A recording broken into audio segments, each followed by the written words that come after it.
السلام عليكم ورحمة الله وبركاته.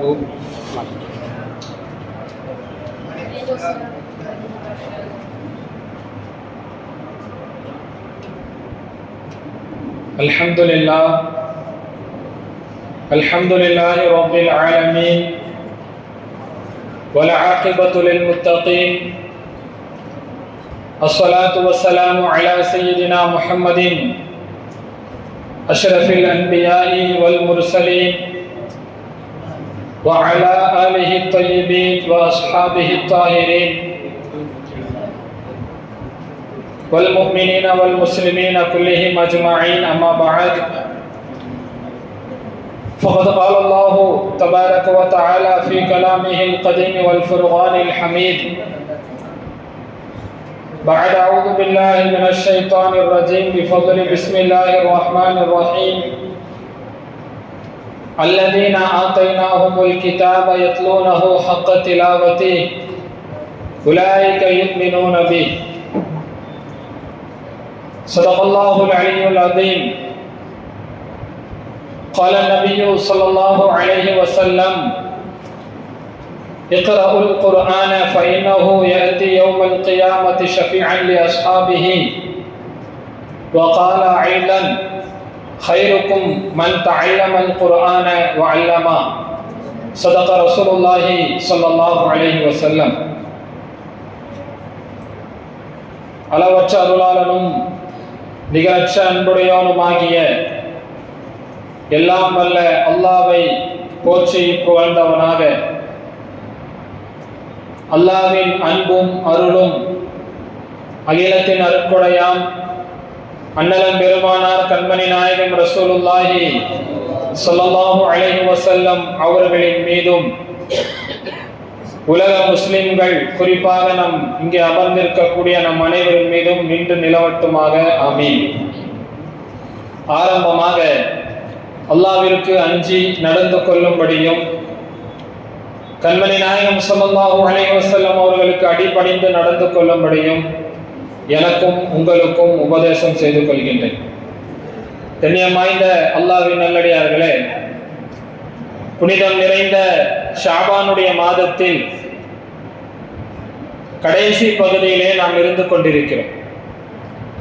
கண்மணி நாயகம் ரசூலுல்லாஹி ஸல்லல்லாஹு அலைஹி வஸல்லம் அவர்கள் இந்த ஷாபானுடைய மாதத்தை மற்ற மாதங்களிலே இல்லாத அளவிற்கு இந்த ஷாபானுடைய மாதத்தை கண்ணியப்படுத்தக்கூடியவர்களாக இருந்தார்கள் என்று ஹதீஸ்களிலே வருகிறது.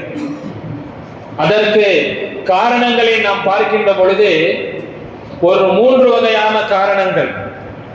ஸல்லல்லாஹு அலைஹி வஸல்லம் அவர்கள் ஷாபானுடைய மாதத்தை மிகவும் அதிகமாக கண்ணியம் செய்தவர்களாக இருந்தார்கள். எந்த அளவுக்கு என்றால், அன்னை ஆயிஷா ரலியல்லாஹு அன்ஹா அவர்கள் அறிவிக்கிறார்கள், சில வருடங்களிலே ஸல்லல்லாஹு அலைஹி வஸல்லம் சில வருடங்களில் ஷாபான் மாதம் முழுவதும் ஸல்லல்லாஹு அலைஹி வஸல்லம் அவர்கள் நோன்பு வைத்திருக்கிறார்கள்.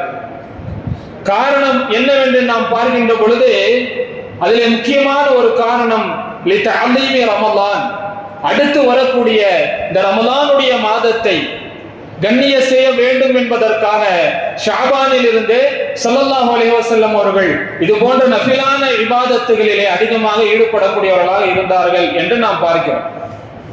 அந்த அளவுக்கு இந்த ரமலானுடைய மாதத்திற்கு ஸல்லல்லாஹு அலைஹி வஸல்லம் அவர்கள் கண்ணியம் தரக்கூடியவர்களாக இருந்தார்கள். நாம் பொதுவாக இந்த ரமலானுடைய மாதத்தினுடைய சிறப்புகளை நாம் பல இடங்களிலே கேள்விப்பட்டிருக்கிறோம்.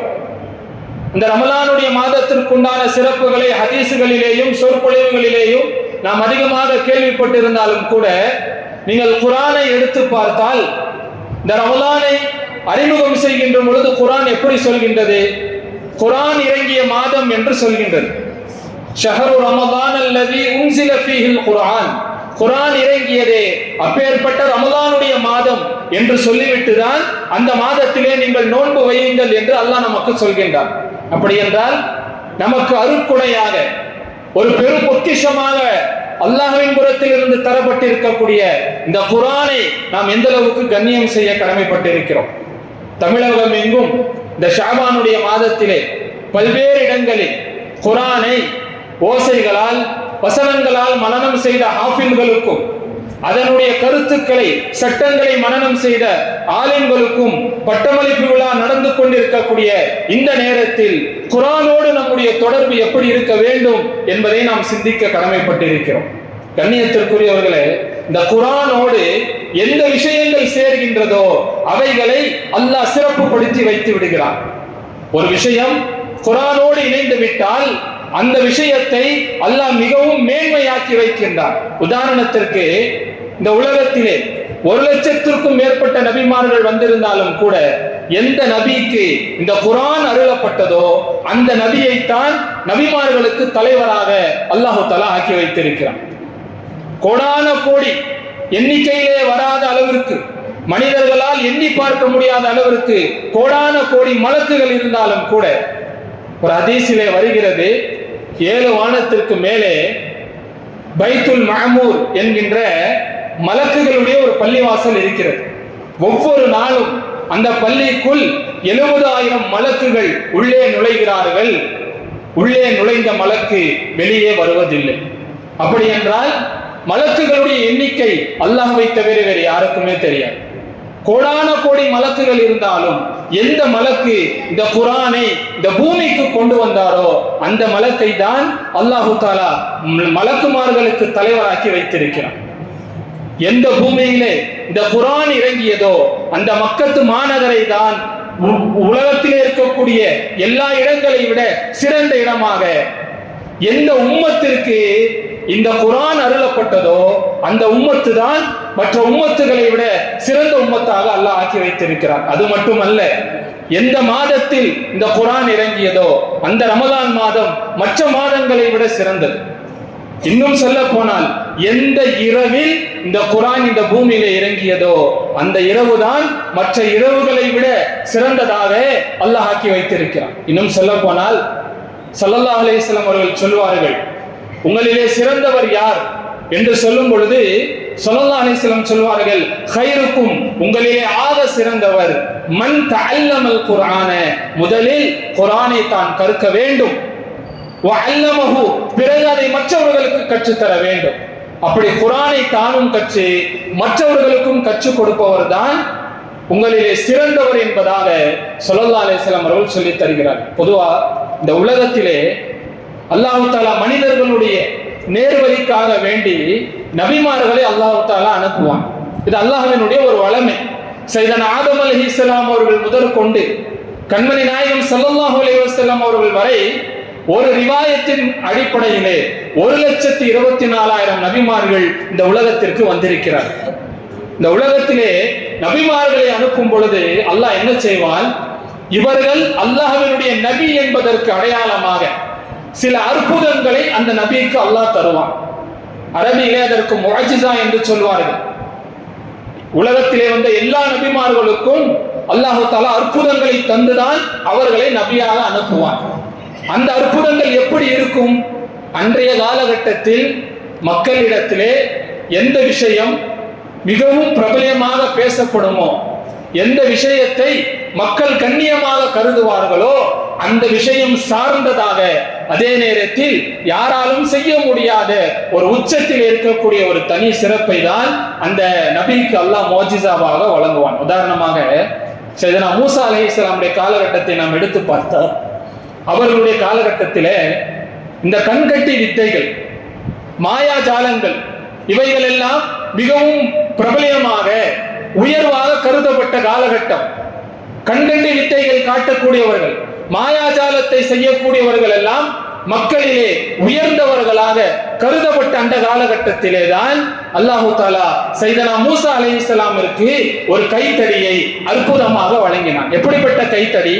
மற்ற எந்த சூனியக்காரனாலும் செய்ய முடியாத அந்த கைத்தடியை கீழே போட்டால் அது பாம்பாகவே மாறிவிடும். மற்ற சூனியக்காரர்கள் கயிறுகளை போட்டால் மக்களுடைய கண்களுக்கு அது பாம்புகளை போல் காட்சி தரும், அது கயிறாகத்தான் இருக்கும். ஆனால் மூசா அலைஹிஸ்ஸலாம் அவர்கள் கைத்தடியை கீழே போட்டால் அது பாம்பாகவே மாறிவிடும். அதே போல் சையதனா ஈசா அலைஹிஸ்ஸலாமுடைய காலகட்டத்தில் எடுத்து பார்த்தால், மருத்துவம் என்பது மிகவும் பிரபலமாக கருதப்பட்ட காலகட்டம். மருத்துவர்கள் எல்லாம் சமுதாயத்திலே சிறந்தவர்களாக, தலைவர்களாக, மேலோங்கியவர்களாக கருதப்பட்ட காலகட்டத்திலே தான் சையதனா ஈசா அலைஹிஸ்ஸலாம் இருக்கு அல்லாஹ் தஆலா ஒரு அற்புதத்தை தருகிறான். குர்ஆன் சொல்கின்றது, உலகத்தில் இதுவரை ஏன் கியாமத்து நாள் வரை எந்த ஒரு மருத்துவராலும் செய்ய முடியாத ஒரு பேர் அற்புதம், இறந்தவர்களையும் கூட உயிர்ப்பித்து காட்டக்கூடிய மருத்துவத்தை முஅஜிஸாவாக சையதனா ஈசா அலைஹிஸ்ஸலாமுக்கு அல்லாஹ் வழங்கினான். அந்த அடிப்படையிலே நான் நம் உயிரினும் மேலான கண்மணி நாயகம் ரசூலுல்லாஹி ஸல்லல்லாஹு அலைஹி வஸல்லம் அவர்கள் நபியாக அனுப்பப்பட்ட அந்த காலகட்டம் மக்காவிலே, மக்கத்து குறைஷிகளிலே கவிதை என்பது, அரபு மொழியினுடைய இலக்கண இலக்கியம் என்பது மிகவும் பிரபலமாக பேசப்பட்டது. கவிஞர்கள் எல்லாம் சமுதாயத்தினுடைய தலைவர்களாக கருதப்பட்டார்கள். ஒரு இடத்திலே கவிதையினுடைய சபை நடக்கிறது என்றால் அங்கே போட்டி போட்டுக் கொண்டு மக்கள் வருவார்கள். அந்த அளவுக்கு அரபு மொழியினுடைய இலக்கண இலக்கியத்தில் மூழ்கி இருந்த அந்த காலகட்டத்திலே தான் எந்த இலக்கணவாதியாலும், எந்த அரபு பண்டித்தினாலும், எவ்வளவு பெரிய அரபித்தினுடைய பாண்டித்துவம் பெற்றவனாலும் கொண்டு வர முடியாத அளவிற்கு பேர் அற்புதமாக இந்த குர்ஆனை அல்லாஹ் தஆலா ஸல்லல்லாஹு அலைஹி வஸல்லமுக்கு வழங்கினான். அல்லாமா சுயூத்தி ரஹ்மத்துல்லாஹி அலைஹி அவர்கள் முஅஜிஸாத்துன் நபி என்கின்ற நூலிலே ஸல்லல்லாஹு அலைஹி வஸல்லம் அவர்களுக்கு வழங்கப்பட்ட கிட்டத்தட்ட 70க்கும் மேற்பட்ட அற்புதங்களை சொல்கிறார்கள். ஸல்லல்லாஹு அலைஹி வஸல்லம் அவர்களுக்கு 70க்கும் மேற்பட்ட அற்புதங்கள் வழங்கப்பட்டிருக்கிறது. மிஅராஜுடைய சம்பவம் ரசூலினுடைய ஒரு அற்புதம். அவர்களுடைய புனித 2 விரல்களில் இருந்து மதுரமான நீர் வெளியானதை அற்புதங்களாக சொல்லக்கூடியவர்கள் முதல் இடத்தில் இந்த குர்ஆனை நமக்கு சொல்கிறார்கள். இன்னும் சொல்ல போனால் மற்ற அற்புதங்கள் எல்லாம் அந்த நபியோட காலத்தோடு முடிந்து விட்டது. ஸல்லல்லாஹு அலைஹி வஸல்லமுக்கு வழங்கப்பட்ட அற்புதங்களும் கூட ஸல்லல்லாஹு அலைஹி வஸல்லமுடைய காலத்தோடு அது முடிந்து விட்டது. ரசூலுடைய காலத்திற்கு பின்னாலேயும் ஒரு அற்புதம் இன்று வரை, ஏன் கியாமத் வரை இருக்கிறது என்று சொன்னால் அது இந்த குர்ஆன் ஷரீஃப் தான். எனவே கண்ணியத்திற்குரியவர்களே, இந்த குர்ஆனோடு இந்த சமுதாயத்தினுடைய தொடர்பு எப்படி இருக்க வேண்டும்? இந்த குர்ஆனோடு நம்முடைய தொடர்பை நாம் சரியாக ஆக்கி கொண்டால் அல்லாஹ்வினுடைய உதவிகள் நமக்கு நெருக்கமாக வரும். பொதுவா இந்த குர்ஆனுக்கு செய்ய வேண்டிய கண்ணியங்கள் என்று பார்க்கின்ற பொழுது முதல் விஷயம் அந்த குர்ஆனை நாம் மதிக்க வேண்டும். அதை மற்ற ஒரு புத்தகங்களை போல, மற்ற கிதாபுகளை போல் கருதாமல் இந்த குர்ஆன் என்பதை அல்லாஹ்வினுடைய வேதம் என்பதை நாம் உணர வேண்டும். இந்த உலகத்திலே 4 வேதங்களை அல்லாஹ் இறக்கி இருக்கிறான். தௌராத், இன்ஜில், ஜபூர், குர்ஆன். இந்த 4 வேதங்களிலேயும் குர்ஆனுக்கு மட்டும்தான் கலாமுல்லாஹ் என்கின்ற பெயர், அல்லாஹ்வினுடைய பேச்சு என்கின்ற ஒரு தனித்தன்மை குர்ஆனுக்கு மட்டும்தான் சொந்தமே தவிர மற்ற வேதங்களுக்கு அது கிடையாது. ஜபூராக இருக்கட்டும், சையதனா தாவூத் அலைஹிஸ்ஸலாமுக்கு அருளப்பட்ட அந்த ஜபூருடைய வேதம் முழுக்க முழுக்க கவிதைகளுடைய தொகுப்பு. இன்ஜில் வேதம், தௌராத் வேதம், இவைகள் எல்லாம் ஒரு ஏட்டிலே ஒரே நேரத்தில் ஒட்டுமொத்தமாக அந்த நபிக்கு அருளப்பட்டது. ஆனால் இந்த குர்ஆன் மட்டும்தான் ஓசை வடிவிலே, வார்த்தை வடிவிலே 23 ஆண்டு காலமாக ஸல்லல்லாஹு அலைஹி வஸல்லம் அவர்களுக்கு சன்னமாக இந்த உலகத்திலே இறங்கியது. கண்ணியத்திற்குரியவர்களே, இந்த குர்ஆனுடைய பரக்கத்தை நம்முடைய முன்னோர்கள் எந்த அளவுக்கு அவர்கள் விளங்கி இருந்தார்கள். ரசூலுல்லாஹி ஸல்லல்லாஹு அலைஹி வஸல்லம் அவர்கள் இந்த உலகத்தை விட்டு பிரிந்து விட்டார்கள். சஹாபாக்கள் எல்லாம் மீள முடியாத துக்கத்திலே, துயரத்திலே இருந்த சமயத்திலே ஹஜரத் அபூபக்கர் சித்திக் ரலியல்லாஹு அன்ஹு அவர்களும் ஹஜரத் உமர் இப்னுல் கத்தாப் ரலியல்லாஹு அன்ஹு அவர்கள் இருவர்களும் சேர்ந்து தங்களுக்குள் பேசிக் கொள்கிறார்கள். நாம் மிகவும் கவலையிலே இருக்கிறோம். ஒரு மன ஆறுதலாக ஸல்லல்லாஹு அலைஹி வஸல்லமுடைய வளர்ப்பு தாயார் அன்னை உம்மு ஐமன் ரலியல்லாஹு தஆலா அன்ஹாவிடத்திலே செல்வோம், அவரிடத்திலே சென்று சற்று மன ஆறுதலை பெறுவோம் என்பதாக 2 சஹாபா பெருமக்களும் அன்னை உம்மு ஐமன் ரலியல்லாஹு அன்ஹாவிடத்திலே வருகிறார். வந்து பார்த்தால் அன்னை உம்மு ஐமன் ரலியல்லாஹு அன்ஹா அவர்கள் இவர்களை விட கவலையிலே இருக்கிறார். இந்த 2 சஹாபாக்களை காட்டிலும் மிகவும் மனக்கவலையிலே இருக்கிறார்கள். இந்த சஹாபாக்கள் எல்லாம் ஆறுதல் சொன்ன பொழுது அந்த தாயார் சொன்ன வார்த்தையை நாம் யோசிக்க வேண்டும்.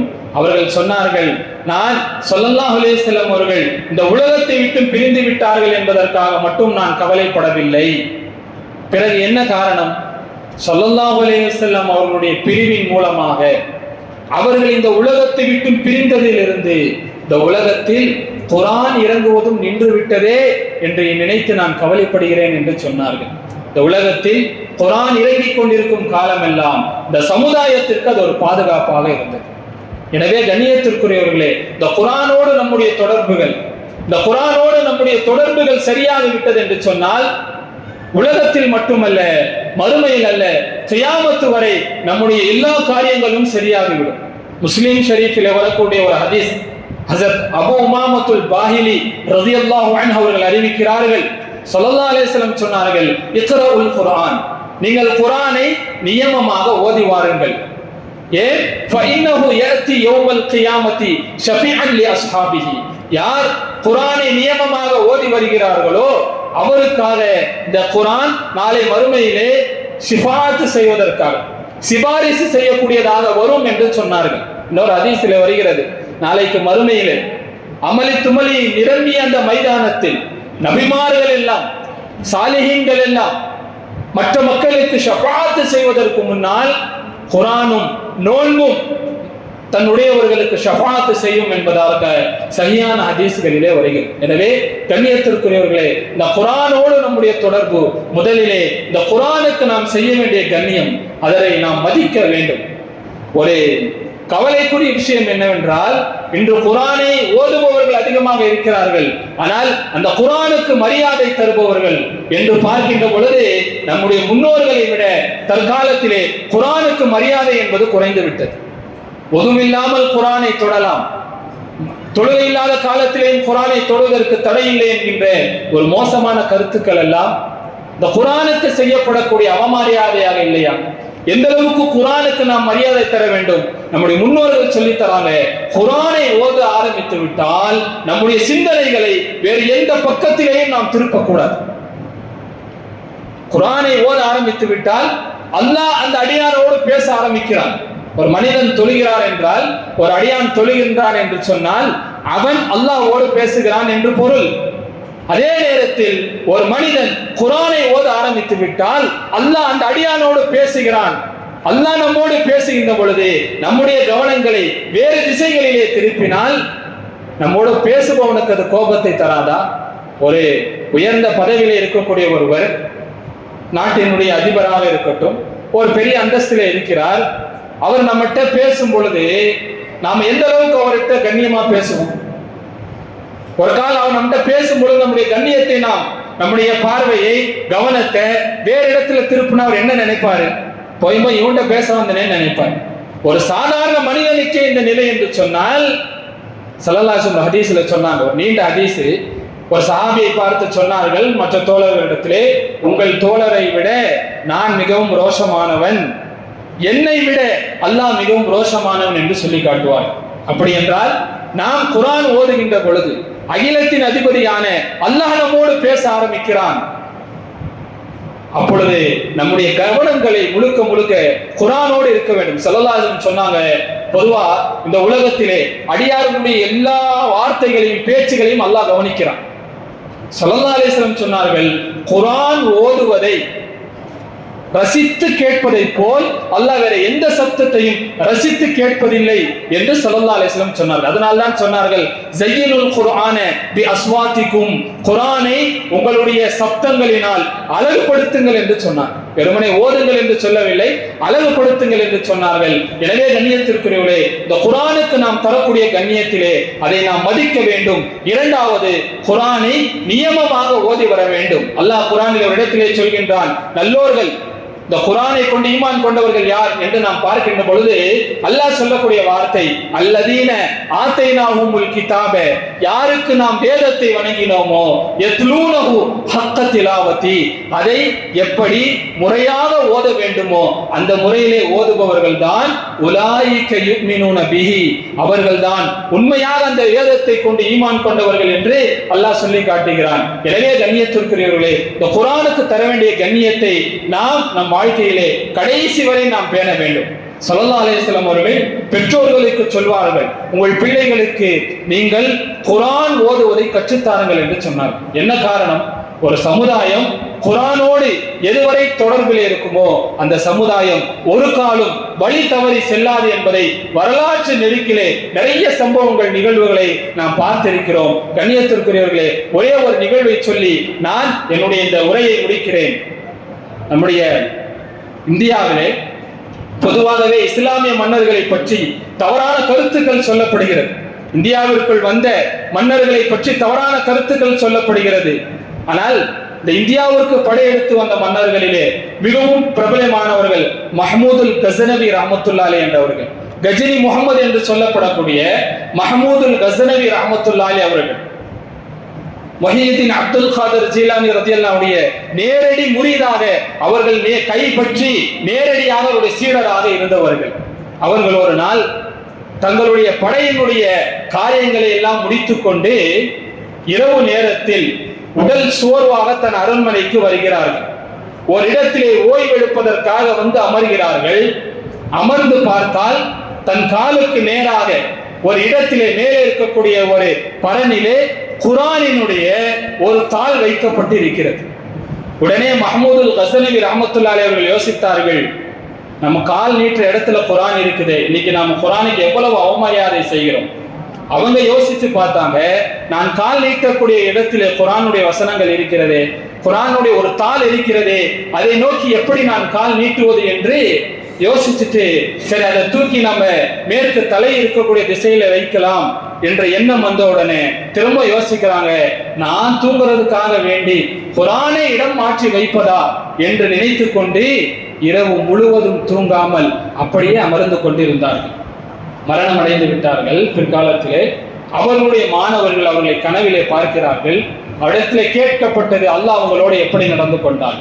அப்ப அவங்க சொன்னாங்க, நான் செய்த எந்த நல்ல அமல்களும் எந்த நல்ல காரியமும் எனக்கு கை தரவில்லை. அன்று ஒரு நாள் குர்ஆனுக்கு நான் கண்ணியம் செய்ய வேண்டும் என்பதற்காக அதை நோக்கி காலை நீட்டிவிடக்கூடாது என்று நான் இரவு முழுவதும் தூங்காமல் அமர்ந்திருந்தேனே, அந்த ஒரு அமலை அல்லாஹ் புரிந்து கொண்டு எனக்கு சொர்க்கத்தை தந்தான் என்று சொன்னார். அப்படி என்றால் குர்ஆனுக்கு நாம் செய்ய வேண்டிய கண்ணியங்களை நாம் அடுத்த தலைமுறை வரை அதை கொண்டு போய் சேர்க்கக்கூடிய பொறுப்பு நம்மிடத்தில் இருக்கிறது. வல்ல ரஹ்மான் சத்தியத்தை உறக்க சொல்லவும் அதை சிந்தித்து செயல்படுத்தவும் நம் அனைவருக்கும் தௌஃபீக் தருவானாக. வாஹிரு தவானா அனில் ஹம்துலில்லாஹி ரப்பில் ஆலமீன். அஸ்ஸலாமு அலைக்கும் வரஹ்மத்துல்லாஹி வபரகாத்துஹு.